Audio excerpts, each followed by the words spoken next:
I've been working around the clock on a publication, self-publication of a revised and updated Memory Babe. My book on Kerouac has been out of print for 20 years.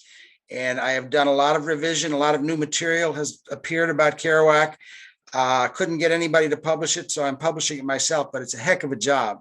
It's an 850-page version of Memory Babe, and I'm working on that every day now with a book designer, and hopefully by the end of the year that will be available. So for those who are interested in Kerouac. But we'll get to Beat Scrapbook, which is here, which is out from Cool Grove Press in New York, Brooklyn, but is on Amazon. And it's a book of memories of poets that I knew and people in the beat world that I knew for many, many years. So I'm going to start out with a poem called Scrapbooks. The old poets gather in Vesuvios, talking and taking pictures of each other, studying the old photos on the wall, and remembering people who are dead or who will never again look as they did when they stared into that little black hole that preserves ghosts the best way we've yet invented. The spirits of their friends are all around them. Wieners has just died. Before that, it was Kesey. Before him, Corso. Before Corso, Micheline. They stare back into the past like a chain of graves, then glance out the window, all strangers walking by, not even a friendly face in city lights, wondering what happened to human kindness, to friendly publishers, to fights for justice on the barricades, and to a public that revered the written word. It's all just a smile in the camera. It will all be remembered by someone in a book or in a library archive who will think it all made sense once upon a time. And the poets smile because they know that once upon a time it did. This is a poem called The Ghost of Kerouac, who was from Lowell, Massachusetts, a working class mill town. Every time I walk the streets of Lowell, and the leaves are drifting through the early dark of October, and the poor teenage school kids are hurrying home past the eternal drugstores and cheap food places on ancient cobbled Merrimack Street. And the damp air of fall gets in my bones, and the smell of car exhausts rises and disappears in the low gray murk of Massachusetts heaven. I think of you, Jack. It's like you're walking with me, listening to my woes and telling me your own, pulling your jacket tighter to keep out the chill, your eyes with that faraway look like a veteran's 1,000-yard stare. You saw the future even before you died, and that's why you always looked so sad. It's so hard to care, you said, for people who are going to die. And then you did. But it didn't keep you from coming back 1,000 nights, 1,000 times 1,000 nights. They can't keep you out of Lowell because even ghosts have to have a home. And yours is with the lonely, wakeful spirit of man and woman, wherever it's found. And this town will always be a lonely flame in the pained human heart of poverty and misery and everyday suffering.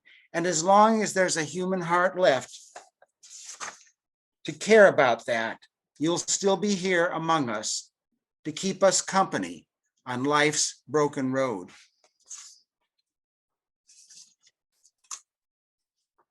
This is a poem for Lawrence Ferlinghetti, who's someone I met when I first came to San Francisco in 1977 and knew him all of his life, or all of the period that I was here of his life. Of course, influenced thousands and thousands of people. City Lights has been a bright shining star for all of us in the poetry and literary world. Ferlinghetti. Lawrence never let me treat him like a famous man. I sat down to interview him, a green 27-year-old Midwestern kid. He said, "You need a better microphone than that." I said, "I don't know where to get one." He said, "Come on, I'll take you." And he led me 6 blocks away to an electronics store and showed me which one to buy. When Jan Kerouac was in town and shy of celebrity herself, Lawrence said, "Bring her to my house to meet Paula and we'll have coffee." I can't remember what we talked of that day, but I can still see Jan's smiling and laughing face in that well-worn house on Francisco, filled with old books, old wood and books. He relaxed Jan as he relaxes everyone. That's one of his trade secrets, but it's also real. And that's another one of his secrets. I remember having breakfast with him and my mom in a little cafe on the Rue Saint Louis in Old Quebec during the Rencontre Internationale Jack Kerouac, and how he delighted my old mother with jokes about the real maple syrup and stories he remembered of her hometown, Chicago. She told me afterward, I liked the way his eyes twinkled when he talked.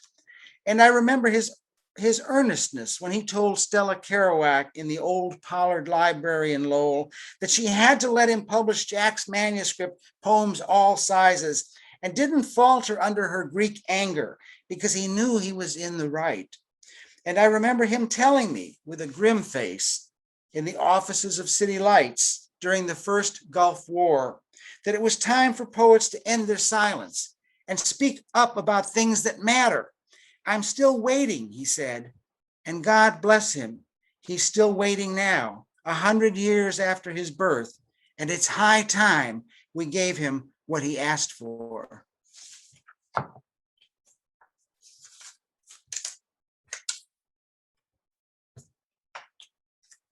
There are people in this book who are not known beats, but there are people who were powerful influences in my life and who I see as beat because of the way they lived. And this is a poem for a woman I love very much called This Is Your Life for Charmaine. Born illegitimate under a Hawaiian sun that kept burning black hot under your skin, despite the problems, the endless problems, you turned up at 20 in a Long Beach hospital, suffering from ulcers and a murdered heart. I found you later in a singles bar on Fillmore Street in San Francisco, playing dice games with the bartender to keep from getting drunk. I used to wonder how you did it, how you even managed to get up on time after an all-night riot that would have put the Corey Bants to shame. All those little tricks you had with the alarm and pushing the minute hand ahead, and how you never failed to find the clothes you'd strewn across the living room the night before, the rapid sea change in the bathroom, the thundering shower and a little makeup clearing off the sweat of sleep, the salt that was so good to taste on waking on the back of your neck, and the burnt earth smell of your hair, transformed into a dripping mop above your cheerful smile, flashing eyes, and fast walk to the bus stop, raging always, but never questioning what had to be done. This life you'd been given such an utter mess, I'd never have accepted it as readily or totally as you. You talked of suicide, but only, as I later understood, to let off steam, release the stress that might have really led to it. You loafed at work, but never have I known so hard a worker at the job of straightening out the bends of God or nature, whoever made you hurt so bad, whoever put those nerve ends in your soul that register the earthquake of every cruel abrasion. You knew how many things you needed. You didn't want to use me. You used me anyway, and I was glad to be a station on so long a journey, as if you were a famous spiritual athlete, a Marco Polo of deliverance, who had all Asia to traverse just to get a good night's sleep. This is a poem. I used to hang out at the Mill Valley Depot before they turned it into a fancy, expensive restaurant. It was a place that all the beats hung out at. Kerouac even mentioned it in the Dharma Bums. It used to be the old train station and then the old bus station in Mill Valley, the book depot. This is the poem. It's called The Heart Goes On, poem written at the Mill Valley Book Depot for Joe Donahoe, who's a San Francisco poet. Dreaming of Jack London, Kerouac walked down Miller Avenue to his date with Gary Snyder and destiny. Kerouac has vanished like the painted up Buddha doll that Ginsberg called him. But the Dharma Bums is a great book. The same rain is falling now as then. Lust and rage still dance attendance on the old age of a new generation. All the trappings fall away. The old books and manuscripts disintegrate. Young beauties grow old and die. The human heart goes on, and only those who speak for the human heart endure.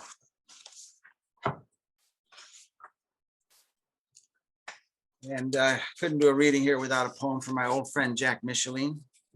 God rest his soul.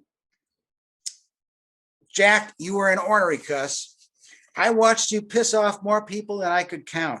Saw you yell at even gutsy Ron Kovic when he stole your audience by reading his own stuff on the sidewalk outside your reading. You didn't take shit from no one, Jack. And yet you were full of love too. You loved even those who hated you, but loved most the poor, the lost, the ones for whom no one else cared. The fat girls on the bus you used to talk of, they need love more than anyone, you said. And of course, the feminists hated you for saying it. You were sexist, chauvinist, anti-business, on the wrong side of everybody's tracks, the most politically incorrect person this side of Rush Limbaugh. But I swear, I hardly ever knew anyone with a bigger heart, or anyone who felt more the pain and beauty of this strange experience we call life. I watched you blow countless audiences away, even the tough young punks on Broadway who came to ridicule and walked away amazed and wondering at your power to speak the world they lived in many decades after you came into it.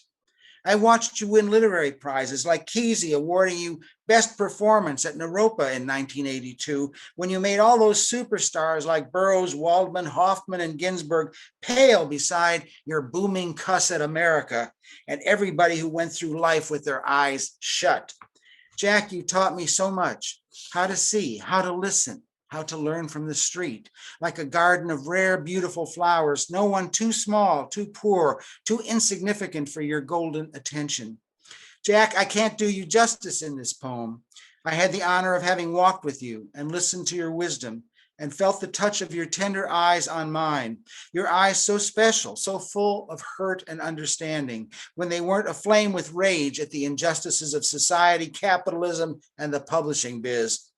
Like Whitman, you sang the joy of the body, of spade kicks, sex and food and booze and pretty girls. You understood Kerouac's daffiness and wandered the same lonely path of misunderstood genius.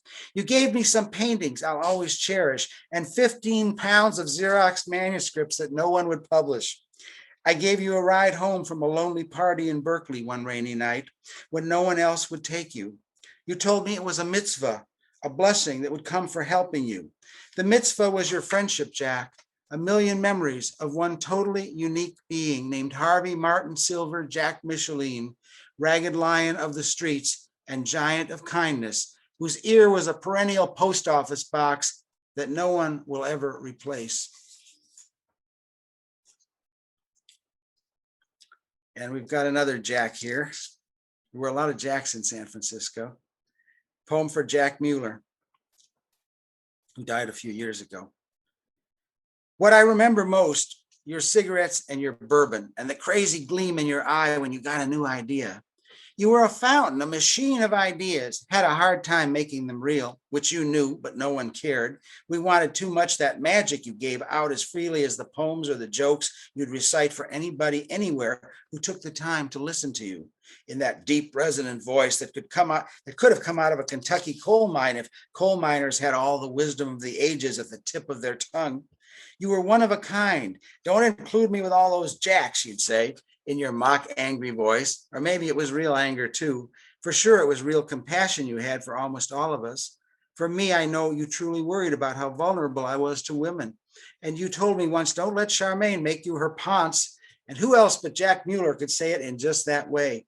You loved your daughter terribly. There's nothing better in the world, you told me, than reading the Sunday comics with her, the paper all spread out, and both of us on our knees, laughing our heads off.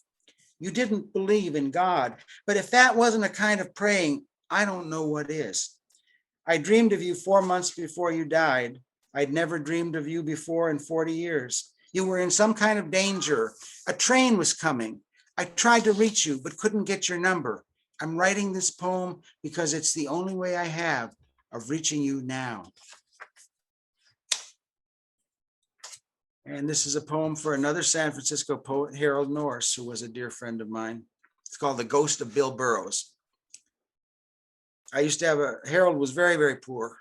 And I used to take him out once a year to a really nice restaurant, so he'd have it at least once a year on his birthday. Having lunch with Harold Norris at Max's, fragile, gray, 82-year-old friend and almost father, who's impeccably dressed, sport coat, vest, striped shirt, like a businessman, but black and yellow checked wool scarf of a poet. We talk of old friends. Bill Burroughs, he loved me, Harold says, and so much is there in the noisy, modern, yuppie, neon-lit, glass-clinking restaurant with us. A whole lifetime of literary experience behind him, years at the Beat Hotel in Paris, stories that will never be told. Brian Geisen was a big man, loud voice, and completely captivating. 99% of the time, he was warm and friendly, but when he was angry, he'd turn stone cold. A light shines from Harold's face, uplifting me with his love of the world and people, his kindness toward existence. Excuse me. Let's take a sip of coffee here.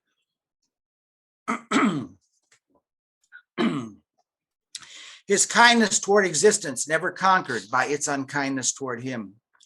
Behind him, as if from nowhere, a tall old man appears sitting at the bar, awaiting his table, hunched over his shiny mahogany cane, iron gray receding hair slicked back, elegant dark blue Brooks Brothers suit, too big on his shrinking frame. And when he turns full face to me, I exclaim to Harold, "It's Bill Burroughs, by God, is this synchronicity or what?" Harold looks at the man, nods, then back at me with sly smile. "Happens to me all the time, been happening all my life." And just as suddenly, sadly, I wonder, will Harold appear to me like that someday when he too's no longer really here? And where will I be then? Several years closer to my own ghosthood?